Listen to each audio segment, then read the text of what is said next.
तुम्हें अंदाजा भी नहीं है 3-4 साल के जमाने में कई लाख मेरी बेटियां मुर्तद हो चुकी हैं, इस्लाम के दामन से दूर जा चुकी है। खुदा की कसम 1 साल लंगर नहीं होगा तो जवाब नहीं देना कयामत के दिन, मगर कौम की एक बेटी मुर्तद हो गई तो कयामत के दिन पूरी कौम को जवाब देना पड़ेगा। एक बारगाह है हजरत इमाम मूसा काजिम रज़ी अल्लाह अन्हु, बड़ी बारगाह है, बड़ी बारगाह है।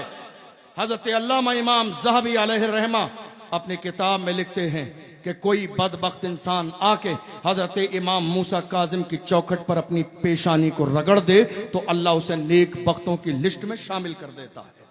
इतनी बड़ी बारगाह है हजरत इमाम मूसा काजिम की।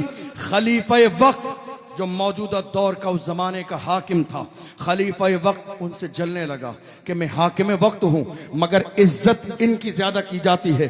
उसने भरे दरबार में हजरत इमाम मूसा काजिम को बुलाया और दिल में ये सोचा था कि इनको बुला के भीड़ में मजमे में जलील और रुसवा करेंगे। हजरत इमाम मूसा काजिम आ गए। आने के बाद आप जब आए तो आलीशान जूता पहन कर आए। हमारे बुजुर्गों ने यही तो फरमाया, उलमा को आलीशान जूता पहन चाहिए, इसीलिए फरमाया आलीशान जूता पहन कर आए। जब उसने देखा खलीफा वक्त ने लोगों में इशारा करके मजाक बना के कहा, देखो तो सही सादात में से है मगर आजिज़ी नाम की कोई चीज नहीं है, आलीशान जूता पहन कर आए हैं। जब हाकिम वक्त ने कहा था, याद रखना मेरी कौम के जवानों, हमारे तेवर क्या होते थे, हजरत इमाम मूसा काजिम ने पैर की तरफ इशारा करके कहा, ओ जालिम, हम आलीशान जूते इसलिए पहनते हैं ताकि तुम जैसों की नजर हमारे जूतों पर रहे, ताकि तुम जैसों की नजर हमारे जूतों पर रहे। तुम इस काबिल नहीं हो कि हमारी पेशानी देखो। ये किसी और के नहीं हमारे तेवर थे, ये किसी और के नहीं हमारे तेवर थे। इसलिए याद रखो मुसलमानों, अल्लाह ने मौत और जिंदगी का वक्त मुकर्रर कर दिया है। न एक लम्हा पहले आएगी, न एक लम्हा बाद में आएगी, लेकिन चलते चलते आखिर में ये सुन के जाइए, 1 साल या थोड़े से दिन ज्यादा गुजरे हैं। मैं अपनी बात मुकम्मल करने लगा हूं। कर्नाटका की सरजमीन पर हमारी एक बहन, नाम याद है आपको? बताइए। मुस्कान।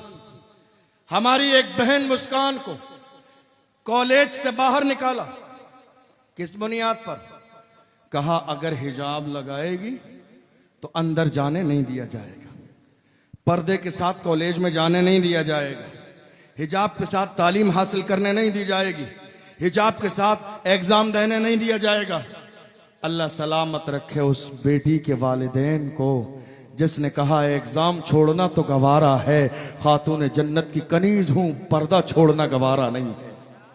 अल्लाह करे कि हमारी नस्ल में ऐसी बेटियां पैदा फरमा दे, जब माएँ परहेजगार तहज्जुद गुजार होती हैं तब जाके बेटियां ऐसी तरबियत याफ्ता होती हैं। गौर कीजिए, उस जमाने में, तवज्जो है आपकी, उस जमाने में हमारी कौम के लोगों का सर शर्म से नीचे था। क्या था? ये जो सर है ना, शर्म से नीचे था। आप कहेंगे क्यों? इसलिए कि आपके पास बदल नहीं था, आपके पास कोई ऐसा कॉलेज नहीं था जो आप जाके मुस्कान का हाथ पकड़ के लाते, चल मेरी बहन हमारे पास अपना कॉलेज पर्दे वाला मौजूद है, हमें किसी के दरवाजे पे इल्म की भीख मांगने की जरूरत नहीं। अफसोस हमारे पास नहीं था। हमने और आपने मिलकर उस जमाने में जज्बाती नारे लगाए, नहीं साल नहीं गुजरेगी, 6 महीने नहीं गुजरेंगे, हम एक कॉलेज तैयार कर देंगे मुस्कान जैसी हजारों बेटियों और बहनों के लिए पढ़ने के लिए। लेकिन वो जज्बाती बातें सिर्फ लम्हाती थी मेरी कौम की। आज मौजूदा दौर में देख लीजिए, 1 से 1.5 साल का जमाना गुजर गया, कहां है आपके कॉलेज? कहां है? आपके ख्याल में भी नहीं है चे जाए कि वो जमीन पर मौजूद हो। भूल गए आप, आपके जहन में भी नहीं, आपकी फिक्र में भी नहीं, आपके मंसूबे में भी नहीं, आपकी प्लानिंग में भी नहीं है। याद रखिएगा, दुनिया की कोई कौम बगैर तालीम के कभी इज्जत नहीं हासिल कर सकती। दुनिया की कोई कौम बगैर एजुकेशन के अपनी शनाख्त और पहचान नहीं बना सकती। अल्लाह के रसूल ने फरमाया, अल इल्म नूरुन, इल्म रोशनी है, ये इल्म वाला जहां जाएगा रोशनी फैलती चली जाएगी। क्या किया मेरी कौम ने? बड़ी माजरत के साथ हमारे यहां इतने जवान बैठे हैं, कव्वाली की कमेटी है हमारे यहां, उर्स कमेटी है, चादर शरीफ की कमेटी है, लंगर की कमेटी हर मोहल्ले इलाके में, चादर, जुलूस, अगरबत्ती शरीफ, मोमबत्ती शरीफ। यार खुदा के बंदो, शर्म करो, शर्म। कब तक ये अगरबत्ती और मोमबत्ती में रहोगे? कब तक लंगर खाते रहोगे? तुम्हें अंदाजा भी नहीं है, तुम्हें अंदाजा भी नहीं है। 3-4 साल के जमाने में कई लाख मेरी बेटियां मुर्तद हो चुकी हैं, इस्लाम के दामन से दूर जा चुकी है। खुदा की कसम, 1 साल लंगर नहीं होगा तो जवाब नहीं देना कयामत के दिन। मगर कौम की एक बेटी मुर्तद हो गई तो कयामत के दिन पूरी कौम को जवाब देना पड़ेगा। मैं ये नहीं कह रहा हूं लंगर ना बनाइए, मैं ये नहीं कह रहा हूं न्यास फातिहा न कीजिए, मैं ये नहीं कह रहा हूं आप उर्स न कीजिए, लिमिट सबकी बराबर रखिए। ये नहीं जो आज मेरी कौम में होने लगा। अगर किसी शहर में 10 मोहल्ले हैं तो 11वीं के मौके पर हमारे यहाँ क्या होता है, एक मोहल्ले में 5000 लोगों का लंगर के तौर पे खाना बना, तो दूसरे में कंपटीशन के तौर पे 10, फिर 15, फिर 20,000, लाखों लोग, लाखों रुपए आज सिर्फ लंगर के नाम पर। अरे गौसे आजम से मोहब्बत करने वालों, ये भी तो समझो, गौसे आजम इल्म हासिल करने के लिए अपने घर से बाहर निकले, तालीम हासिल करने के लिए आपने सफर किया, घर छोड़ा, रिश्तेदार छोड़े, खानदान वाले छोड़े। ऐ मेरी कौम के अजीजों, तुम्हारे पास हर चीज की कमेटी है। एजुकेशन कमेटी कब बनाओगे? तालीम कमेटी कब बनाओगे? इल्म हासिल करने के लिए कमेटी कब बनाओगे? और अगर आज इस बारे में नहीं सोचोगे तो कल तुम्हें कयामत के दिन जवाब देना पड़ेगा। इसलिए हमारी लाखों बेटियां मुर्तद हो गई, गैरों के दरवाजे पे जा चुकी हैं, सिर्फ इस बुनियाद पर कि हमने मुस्तहब काम को फर्ज समझ के शौक से किया, लेकिन जो मेरी कौम की अहम जरूरत थी हमने उसके बारे में जर्रे के बराबर नहीं सोचा है।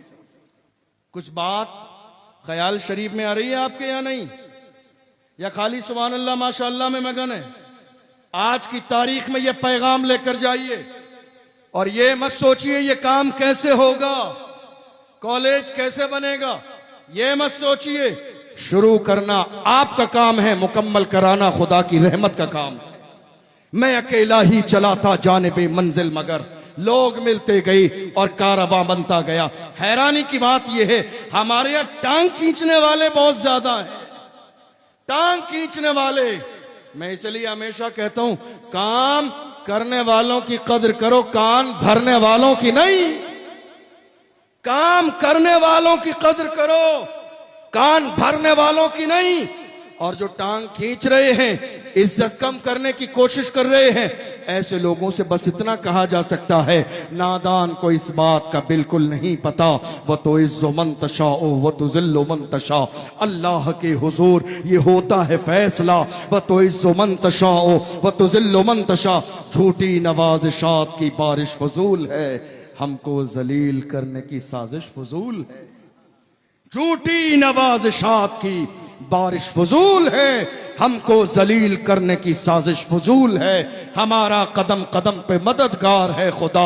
वह तो इज्जो मन तशाओ वह तो जिल्लो मन तशा। याद रखिएगा, किसी की बुराई करने से कुछ होना जाना नहीं है। बुराई वो करते हैं जो बराबरी नहीं कर सकते, बुराई वो करते हैं जो बराबरी नहीं कर सकते। और बहुत ज्यादा वजाहतें देने के चक्कर में मत पड़िए। हजरत शेख सादी फरमाते हैं, मैंने सबको राजी कर लिया, इन हासिदीन का क्या करूं, ये राजी नहीं होते। ये हसद करने वालों को ज्यादा समझाने के चक्कर में मत पड़िए, काम शुरू कर दीजिए। और आप जितने भी लोग यहां बैठे हैं, हाथ जोड़ के आपसे कहूंगा, कभी भी ऐसा ना हो कि आपकी वजह से कोई दीन का या मेरी कौम का मिशन फेल हो जाए। हरगिज़ नहीं मेरे अजीजों, ऐसा नहीं करना। हमारी बड़ी बड़ी तहरीकें और तंजीमें सिर्फ इसलिए फेल हो जाती हैं, मेरा नाम नहीं आया, मेरा फोटो नहीं आया, अखबार में मेरा नाम नहीं आया, मेरा फोटो नहीं आया। अरे साहब मेरे तो दस्तार बंदी नहीं, हजरत ने निजामत में मेरे नाम का ऐलान नहीं किया। यार खुदा के बंदो काम करो, काम नाम के चक्कर में मत पड़ो। हुजूर हाफिज मिल्लत फरमाते हैं जमीन के ऊपर काम, जमीन के नीचे आराम, जमीन के ऊपर काम करो। तुम काम करोगे अल्लाह की रजा के लिए। अल्लाह का कुरान कहता है वल्लाहु यालमु मा तुसिर्रून व मा तुलिनून। तुम्हारा काम अल्लाह से छुपा नहीं है, तुम जो करते हो खुदा वो भी जानता है, जो छुपाते हो खुदा वो भी जानता है। इसलिए जो करना है खुदा की रजा के लिए करो। तुम काम करते चले जाओगे, अल्लाह तुम्हें इज्जत भी देगा, कामयाबी भी देगा। और अगर आज मौजूदा दौर में इन सारे हालात को देखने के बाद आपने काम नहीं किया, तवज्जो नहीं दी, तो दौर आने वाला बहुत खतरनाक है, बहुत खतरनाक दौर है। इसलिए आज इस अजीम शान कॉन्फ्रेंस से ये मैसेज और ये पैगाम लेकर जाइए जो खानकाहे बरकातिया ने कई साल पहले दिया था। आधी रोटी खाएंगे, बच्चों को पढ़ाएंगे, उस पर कायम हो जाइए। इंशाअल्लाह अल्लाह बड़ी इज्जत और कामयाबी देगा।